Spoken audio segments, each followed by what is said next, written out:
Tú estás viendo EO Televisión.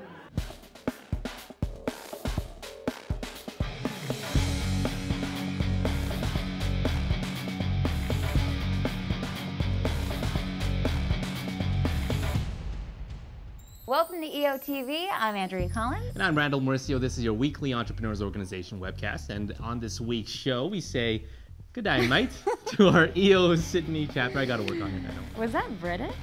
Boy. That's right, Randall. We'll hear from Leona Watson on how to maximize every dollar you spend on advertising from down under. And we also get ideas from Andrew Sherman. Andrew recently spoke to EO Philadelphia about living with purpose. Now we'll share his ideas with all our EO members. Sounds like a jam-packed show. Let's get to it. These days, we all need to ensure that every dollar spent on advertising counts. So take a look at how they do it down under, courtesy of EO Sydney member Leona Watson. My name is Leona Watson and I'm a director of a company called the Cheeky Food Group, and we do team cooking adventures for corporate Australia. Corporations come to us when they need to have like a team building activity, they've got a conference on, or even like client entertaining, and they want to get people together and bond and talk in a pretty relaxed kind of environment. We create a little bit of a party and it just makes people smile. And of course the other good thing is that they actually get to eat whatever it is that they've cooked, so that's like an immediate reward. The biggest challenge was actually getting the actual concept out there so that people got a real idea about what it was. Looked at some of the other traditional marketing methods that we were using, and they do start to lose effectiveness, especially when you've got a pretty tight market, you know who you're going for. So the great thing is I've been able to track Google.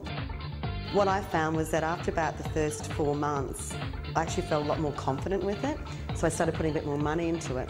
Started to see some really good leads coming in, and quite genuine leads, and that was really important rather than people who don't even know what they're after. So I think that's one of the good things about it, because it actually have clicked through to your website, so they already have a bit of an idea about you. You don't need to be a great smart marketer or business executive on anything to be able to use it. You just need to be able to turn your computer on and just look at a bit of a basic spreadsheet and test and play with it. Well, these days, leads from Google represent 80% of our new business. That's huge.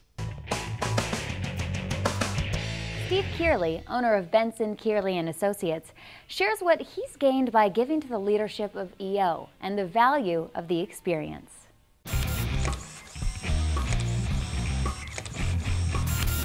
Every time I elevate to the next level of leadership in this organization, I feel that my skills, my leadership abilities improve and elevate with it. And I'll give you an example. When I looked at Chapter Development Committee this year and the initiatives, I had to sort of think outside of my world. We do business in Canada, but I had to start thinking globally. So we've got top 5 initiatives for the year, and I had to step back and think, well, how am I going to impact Asia Pacific or Latin America?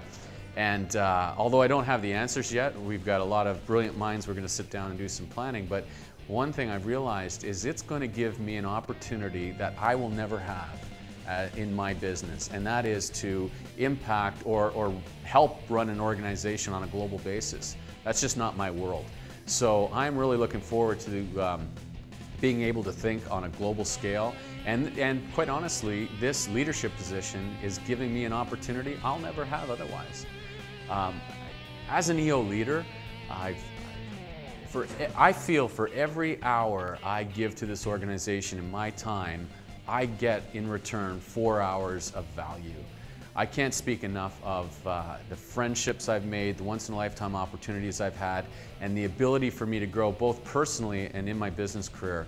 What I've been able to implement in my business through things I've learned as a Strategy Summit trainer or things I've learned in leading leaders. Let's face it, if you can lead a bunch of entrepreneurs, you can certainly go back to your business and lead your employees. Andrew Sherman, EO's General Counsel, has been with the organization since the beginning. He's seen a lot of business and worked with many entrepreneurs during his time. Andrew summed up these experiences in his 18th book, Road Rules: Be the Truck, Not the Squirrel. Andrew recently spoke to the Philadelphia chapter about living with purpose. Here are some of his tips. Share the road, respect others, and remember to give back. It's easy to get caught up in your own priorities, but paying attention to those around you often brings the biggest rewards. Someone probably helped you along your road, and now it's your turn to do the same. Be an all-weather driver. EOers know that conditions in business and life are almost never perfect, so stick to your goals and principles. Recognize that there will be impediments along the way, but you will get through them. Everything you do should be working toward those goals. Accidents happen to even the best drivers. Accepting the fact that there are many circumstances we can't control helps in trying times. Just remember, don't let the fear of an accident prevent you from getting out on the road again. Don't judge a driver by their car. Never base your decisions or happiness on image. In this tip of the week, we had a chance to talk to Seth Godin about marketing, social networking, and his upcoming appearance at EOnerv. Let's take a look.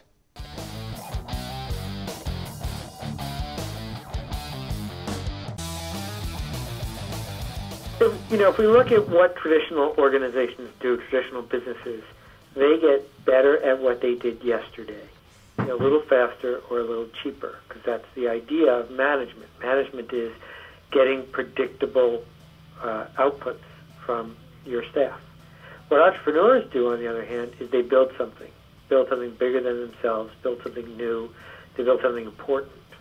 And so every time the economy has hit a recession, every single time, what has taken us out of it is not the Fortune 500, not the big companies that think they know what they're doing, but the little guys, the new guys, the guys who are willing to challenge the status quo. What we have right now is the internet hit its stride approximately 9 years ago. So it's only been 9 years that you could expect that the typical consumer would have internet access. And the way the world is going to change is not because people like Facebook are going to make a fortune. It's going to be because people figure out how to use the tools of the internet to make other businesses do really well. But what it's doing is it's wiping out unmeasurable marketing, and it's wiping out sort of faith and dream sales. So if you had a sales guy who's been promising you results for 6 months, now it's the day you're going to get rid of him because it hasn't been working. If you've been running lots of spam ads and interrupting anonymous strangers and it hasn't been paying off, now is the day you're going to cancel it. And so it cleans house. That's the good news. The bad news is that it forces some companies to think short term. It forces some companies to take advantage of their very best customers as opposed to investing for the long haul. Start by focusing on 10 or 20 or 100 or 1,000 people, not a million.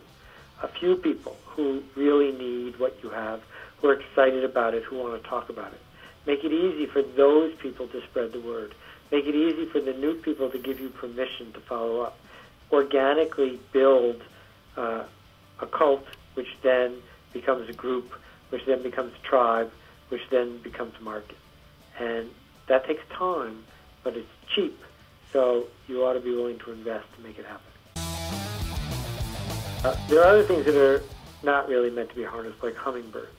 If you've got a hotel with hummingbirds flying around it and you try to harness them for electricity, you're going to be really upset and you're going to have some broken hummingbirds on your hands. What social networking is about is everything except you. No one cares about you. Social networking doesn't exist for you to harness it. So what you need to do instead is do things that are worth talking about, create stories that are worth spreading, and then the social network will spread them if it wants to. And when you spread that word that way, you do way better than pulling some publicity stunt like Skittles, trying to get people to Twitter about you for no good reason. And Randall, Seth can be seen live at EOnerv, the U.S. East Coast regional event taking place in Atlantic City from April 23rd to 25th. To register, go to EOnerv.com. And our thanks to Andrew Sherman. His book is called Road Rules. Be the truck, not the squirrel. I love that title. You can visit BeTheTruck.com for more from Andrew. Randall, do you have any final thought for this week? Andrea. Why do I even ask? Always. How about another one of Andrew's 12 rules for navigating the road of life? Of life, okay. Yeah, the road of life. Let's do it. Okay. Objects in the rearview mirror are closer than they appear. Even that poor little squirrel, I bet. Lots to digest with that one. Awesome. We will see you next time. Just awesome.